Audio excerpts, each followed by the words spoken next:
PM Narendra Modi की मां हीराबा अपने 100 साल की उम्र में आज पूरी दुनिया को अलविदा कह गईं। उन्होंने हाल ही में अपना 100वां जन्मदिन 18 जून को मनाया था।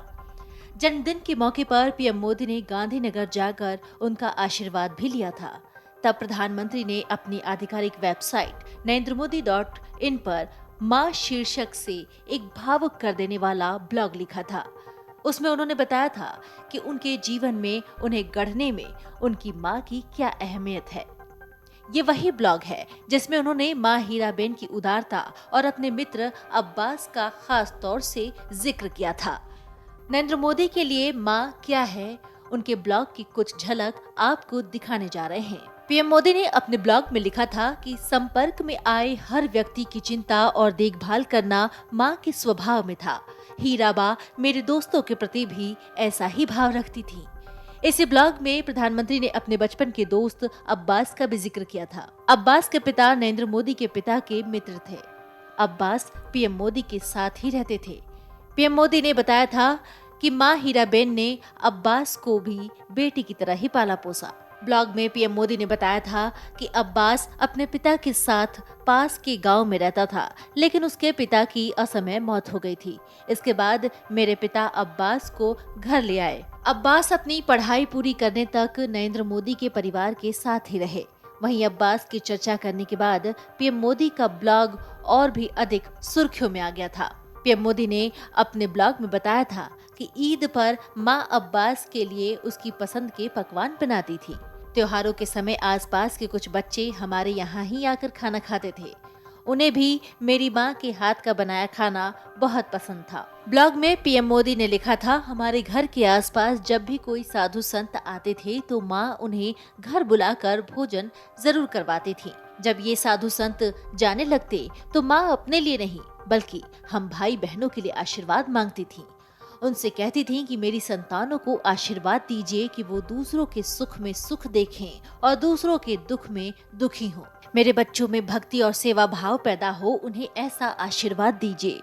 पीएम मोदी के बचपन के मित्र अब्बास भाई इस समय ऑस्ट्रेलिया के सिडनी शहर में अपने छोटे बेटे के पास रहते हैं। जानकारी के अनुसार अब्बास के 2 बेटे हैं। छोटा बेटा ऑस्ट्रेलिया में तो बड़ा बेटा गुजरात के कानसिम्पा गांव में रहता है। अब्बास लंबे समय तक गुजरात के सरकारी कर्मचारी भी रह चुके हैं।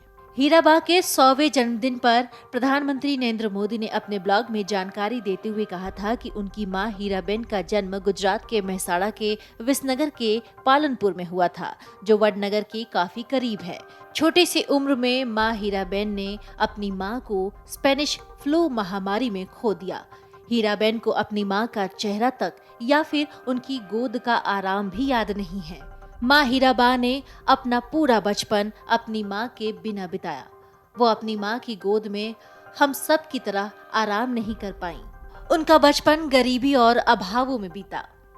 अपने ब्लॉग में पीएम मोदी ने ये उल्लेख किया था कि कैसे उनकी मां न केवल घर के सभी काम खुद करती थीं, बल्कि घर की मामूली आय को पूरा करने के लिए भी काम करती हैं। वो कुछ घरों में बर्तन धोती थीं और घर के खर्चों को पूरा करने के लिए चरखा चलाने के लिए समय निकालती थीं। उन्होंने वडनगर के उस छोटे से घर को याद किया जिसकी छत के लिए मिट्टी की दीवारें और मिट्टी की टाइलें थीं, जहां वो अपने माता पिता और भाई बहनों के साथ रहते थे। उन्होंने उन असंख्य रोजमर्रा की प्रतिकूलताओं का उल्लेख किया जिनका सामना उनकी मां ने किया और सफलतापूर्वक उन पर विजय प्राप्त की। मां समय की बहुत पाबंद थी। उन्हें भी सुबह 4 बजे उठने की आदत थी। सुबह सुबह ही वो बहुत सारे काम निपटा लिया करती थी, जैसे गेहूं पीसना, बाजरा पीसना आदि। काम करते हुए माँ अपने बहुत पसंदीदा भजन और प्रभातियाँ गुनगुनाती रहती थी। माँ कभी ये नहीं चाहती थी कि हम भाई बहन अपनी पढ़ाई छोड़कर उनकी मदद करें। वो कभी मदद के लिए उनका हाथ बटाने के लिए नहीं कहती थी।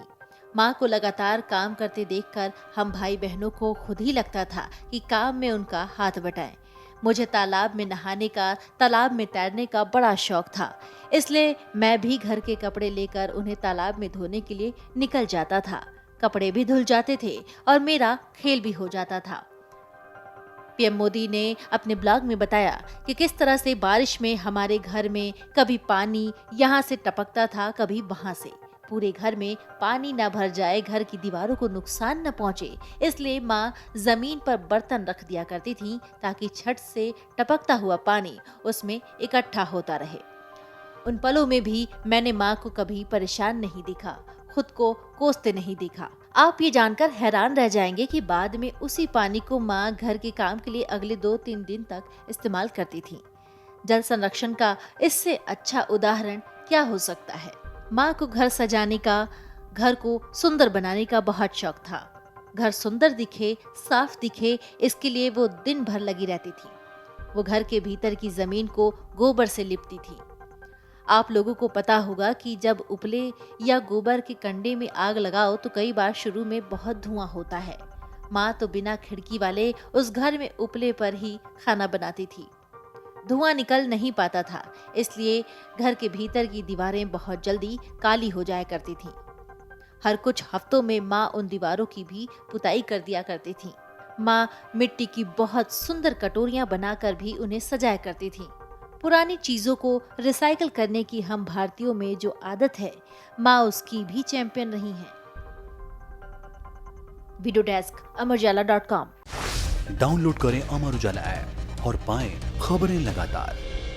अगर आप ये वीडियो YouTube पर देख रहे हैं तो हमारे चैनल को सब्सक्राइब करें और बेल आइकन को दबाना ना भूलें। अगर आप Facebook पर ये वीडियो देख रहे हैं तो हमारे पेज को लाइक करें।